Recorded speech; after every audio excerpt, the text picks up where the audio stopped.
Hi, everyone. Welcome to another edition of the Dr. B Show. I interview the great Jhack Sepulveda and everything he's doing up in upstate New York. Jhack is a personal friend of mine. Worked together a long time ago and also played two-hand touch football a long time ago as well, and softball and everything in between. So hopefully you enjoy the episode with my childhood friend, Jhack Sepulveda. Take care. Hi, everybody. Welcome to another edition of the Dr. B Show. You know who I am, Dr. B. I'm here with the great Jhack Sepulveda. Jhack, how are you, sir? I'm doing well, Dr. B. I appreciate it. Thank you for having me on. Anytime. Thank you. So let's jump right into it. So tell everyone about yourself. Well, it's a pleasure, first of all, be here with you all, and thank you. I appreciate the time to be on the show and talk to you a little bit about myself and a little bit about my entrepreneurial spirit. To tell you a little bit about myself, where can I start? I can start by saying that I'm a trained dietitian. That's pretty much what my degree is. And in the last 15 years, I've been able to marry nutrition and food service together in a very special niche, which is regulatory compliance.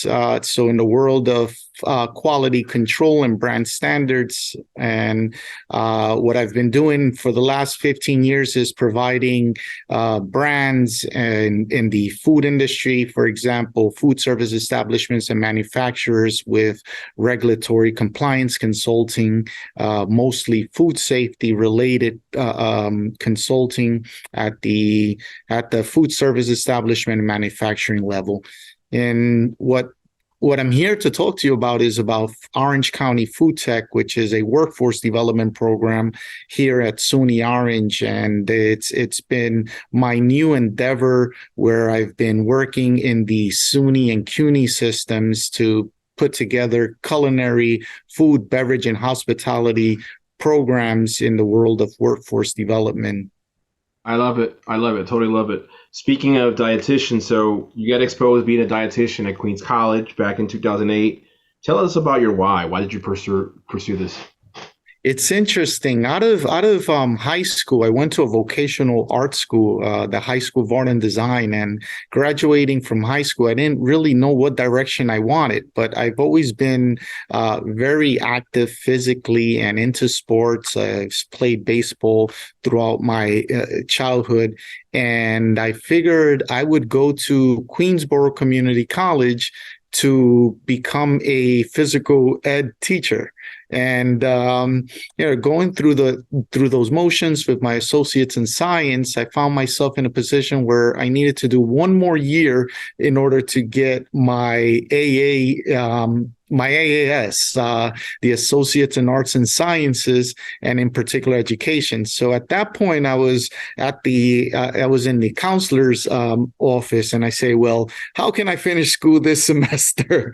And they say, well, you can transfer to Queens College. And I was like, well, what can I learn there? And it was like, well, you can go straight there and then pretty much take liberal arts. And that was like, well, I really wanted to go to school for a little bit more.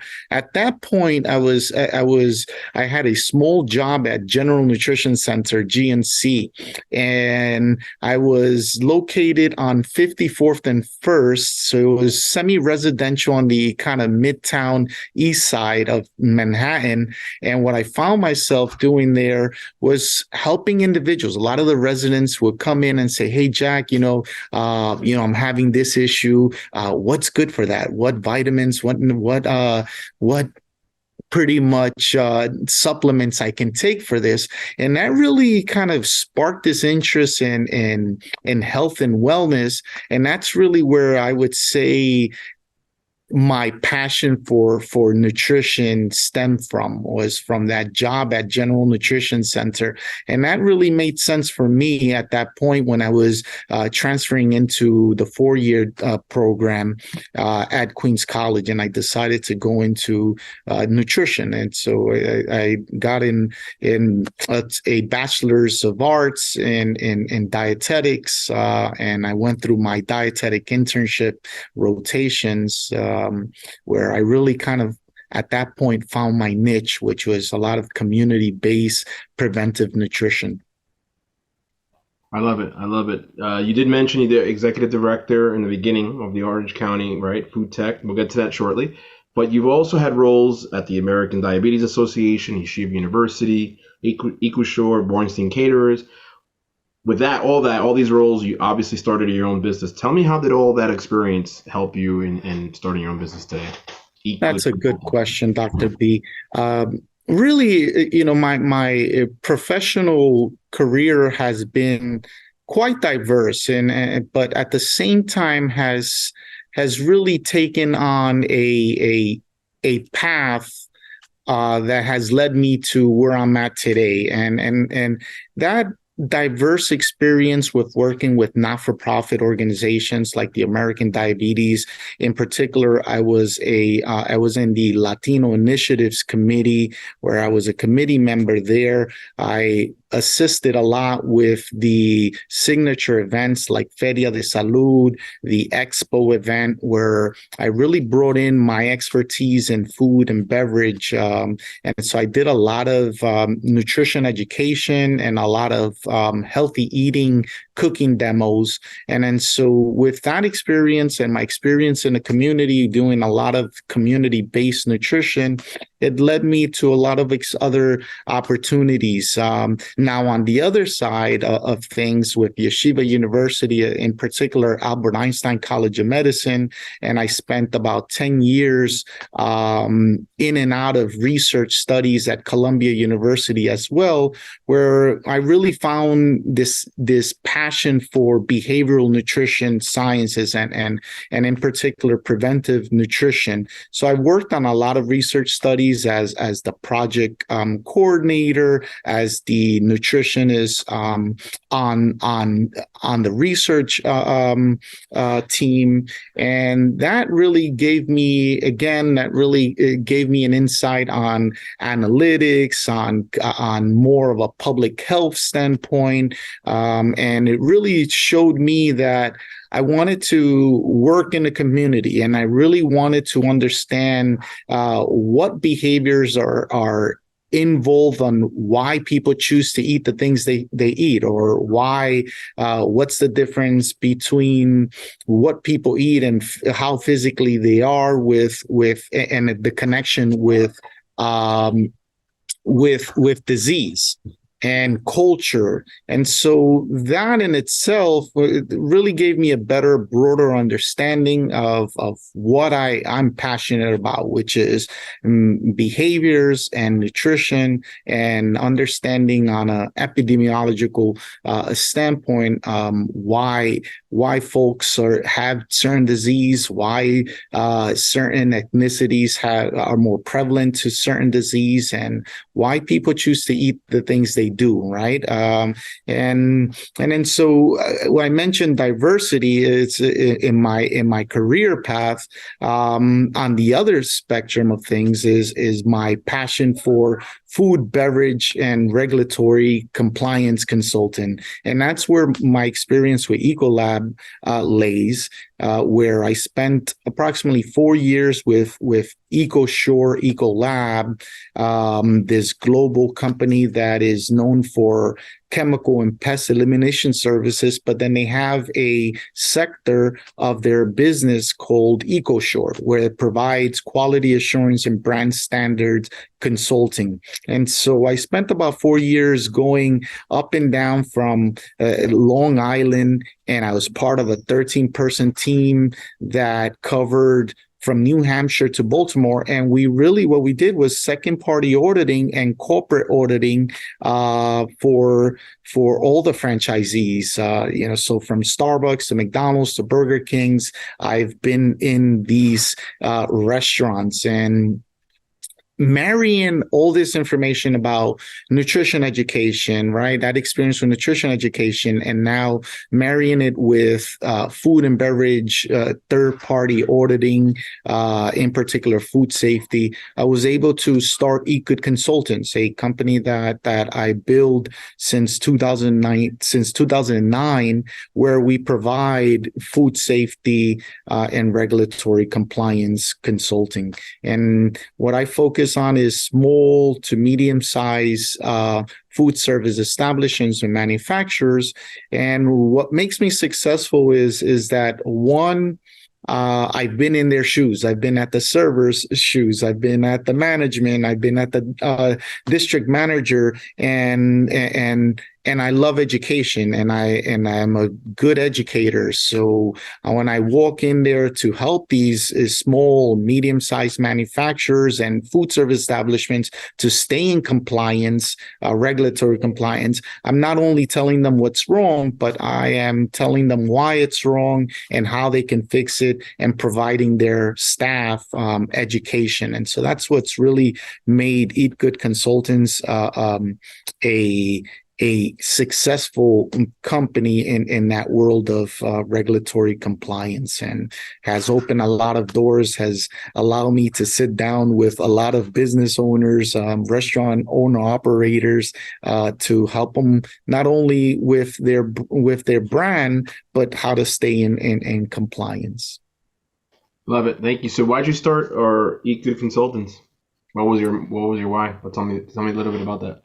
The why was because I found a need for those smaller, owner operated food service establishments, in my neighborhood or in the New York City tri-state area that may not be able to financially sustain programs provided by, let's say the bigger brands that provide regulatory and brand standard compliance, for example, Ecolab. They might not be able to afford that. And then also there's a language barrier. A lot of these smaller businesses, and not just your brick and mortar business, but your mobile vendor, your street vendor that is looking to grow in the food industry, but may not have the financial means,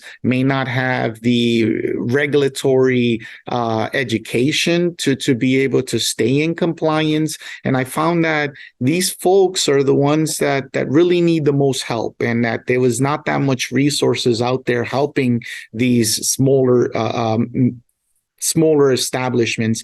And therefore I decided to really focus on small to medium sized manufacturers and food service establishments, because I knew that there was a need. I would hear it all the time. Well, I don't know what Ecolab is, or Jhack, I don't know what health codes I need to stay on top of. And you know what? Half of my staff or all of my staff doesn't speak English. And can you come in and do a workshop for us in Spanish? And so I found that need, and being Latino myself, being an immigrant myself, a first generation immigrant here, me and my parents found ourselves in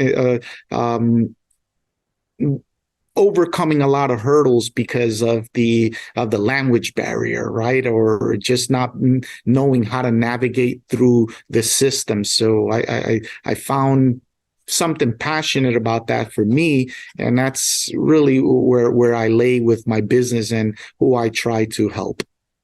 Love it. All about trying to helping folks, right? So everything kind of connects. So I want to zoom out for a minute, a little bit, and take a 30,000 foot. So I was doing some research on your background and just wanted to get your opinion on something. So according to the Journal of the American Medical Association, there's been over 700,000 deaths, right? From folks, from our population, the Hispanic population, from stroke, diabetes, and heart conditions, right? I'm gonna read you a couple of stats. Just want to know your opinion on it, and what can we do to change that, right? So 67,914 deaths were from type 2 diabetes, 66,508 were from high sodium, 59,374 were from too few nuts and seeds, 57,000 came from high processed meats, 54,626 came from too few omega-3s, 53,410 deaths caused by low vegetable intake. I'm guilty of that. And 52,000 were from the results of low fruit consumption. So what do you think we could do to help change that narrative? You know, it's interesting. Latinos and Black Americans have the highest prevalence of the some of these conditions that you have mentioned. For example, heart disease and diabetes. For example, in the U.S., adults overall has a 40% chance of developing type 2 diabetes, and Latinos and Hispanics are leading that. They have a 50% chance more, and so it's an interesting phenomenon. We call it the Latino paradox on why certain Latinos with the same life characteristics, right? Lifestyle characteristics. One gets diabetes and the other one doesn't, or one gets heart disease and the other. And so there is a lot of understanding there that needs to be done. We're doing a phenomenal job now researching Latinos and these prevalent diseases. So what I do want to talk about, so what I'm saying, it's not conclusive, but what I do want, what I confidently can talk about is that are some of the lifestyle factors that impact this high prevalence, and that is diet and that is physical activity. I think that these are the two major contributing factors on why why diabetes and why heart disease is so high in our community and within our people. And so I would say, in general, these, as a nutritionist, I'm a big advocate for increasing our diet with more fruits and vegetables, less refined sugars, more fiber in our diet, and and more physical activity. And the recommendation in general is for us to exercise 3 to 5 days per week, or at least take 10,000 steps per day, 30 minutes of moderate or vigorous physical activity is the equivalent of 10,000 steps per day. And then so increasing that, we gotta consider the environmental attributes as well. We eat a lot more today, right? There's more food in abundance today, and so people are eating more, but then at the same time are not exercising or as much, and that could just simply means eating and having a sedentary lifestyle, right? Meaning that you're probably jumping in your car and you're going from point A to point B, and so you're not walking how maybe our predecessors were, right? How our people in our countries that most likely had to walk to work, right? To and from work, or mostly had physical laboring jobs, right? A lot of us are sitting behind a desk now on a computer, really exercising our fingers more and our brains more than our predecessors were. And so these are factors that you see in the increase of some of these conditions that are considered lifestyle related conditions, right? Stress, smoking, alcohol consumption, consumption of foods high in fat, high in salt, are known to increase the risk of heart disease. And overall diabetes as well. It's very closely related to those factors that increase the risk of heart disease, and in particular the consumption of refined sugars or having diets high in sugar. I would say, the kind of the poison is out there is those high sugar content beverages, that we might drink 16 to 20 ounces in seconds, right? And so yeah. I think these are some of the contributing factors. Yeah, no, exactly. So, which segues to my next question, right? So what are some of the initiatives you're working on? And a two-part question, and tell us about your role as the executive director of the Orange County Food Tech SUNY Orange. Amazing question, Dr. B. I'm here at SUNY Orange here in the overseeing. Actually, I wish you guys could see, but I'm our campus in the Newburgh campus for the official name is Orange County Community College, and we go by SUNY Orange as well. And we have two campuses. We have campus in Middletown, New York, and Newburgh, New York. And I am working out of the Newburgh, New York campus, creating a workforce development program that's whose mission is to support growth in the food, beverage, and hospitality sector for those folks that are underemployed or job seekers that are living in low income. So in 2019, we created a new vision for food industry-based workforce development to support those job seekers and those underemployed folks that were living in low income through career readiness, through nutrition education, through workforce development, and in food industry specific training. And so since 2019, then COVID hit, that really slowed things down. But the board that was created for this 501c3 organization, we're steadily working and building a lot of momentum in the private and public sector, and we're able to raise funds to be able to pretty much bring this program to life. And so I came on board about 10 months ago to operationalize this vision that they have. And so I'm working as the executive director for Orange County Food Tech to bring forth a lot of what I've been doing for the last 6-7 years in the CUNY and SUNY systems, which is through the continuing education departments. I've been providing a lot of these industry-based and recognized certificate trainings. So like ServSafe, American Hotel Lodging Educational Institute, the New York City Food Protection Certificate training.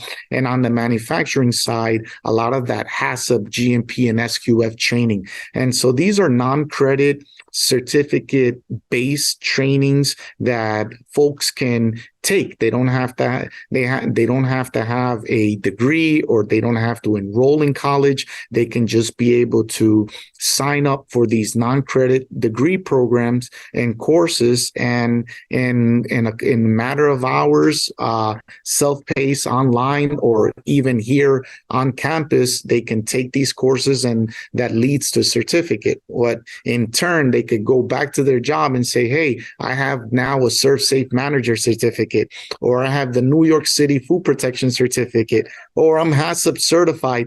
Can I get $50 more, or can I now be qualified to apply for this new position? And so what we're doing here is providing those marginalized communities and folks that might not necessarily be interested in a full degree, an opportunity to upskill and obtain a certificate training.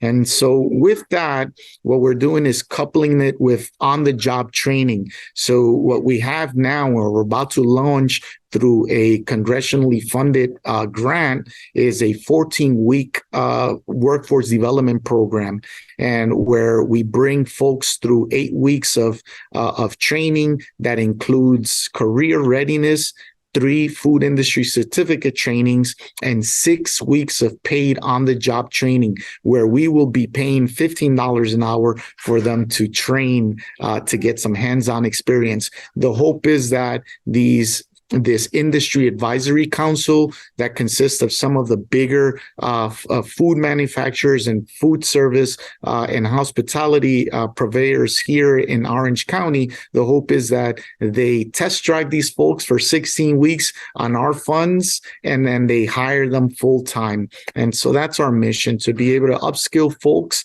and give them tools, quick, non-credit degree programming and training that can lead to an advance in jobs and sustainable wages. Great, amazing initiatives, especially in the food service business. Me long previous life working in that business. But one final two questions. What are, if someone wanted to put together a curriculum or initiative on food service, on what you're doing, how can they reach out to you?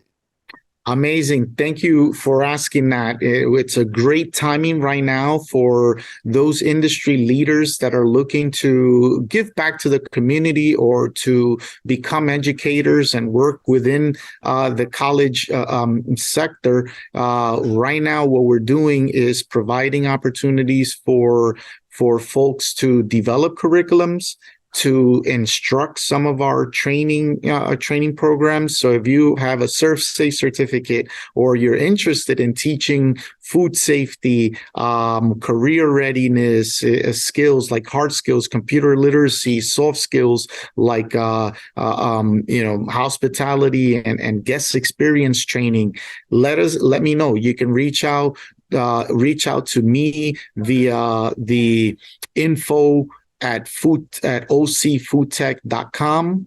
And so that is info at ocfoodtech.com, or you can reach out to me via courses at ocfoodtech.com. So courses at ocfoodtech.com. If you're interested in taking a free training with us, if you meet the eligibility criterias, or if you're interested in teaching or becoming part of this amazing workforce development program that's going to provide a lot of upskilling opportunities to marginalized communities, please reach out. Jhack, thank you so much for your time. We were able to cover your history, your career, getting into some changing the world with some stats, and really appreciate your time here today. Thank you so much, Jhack, for being here.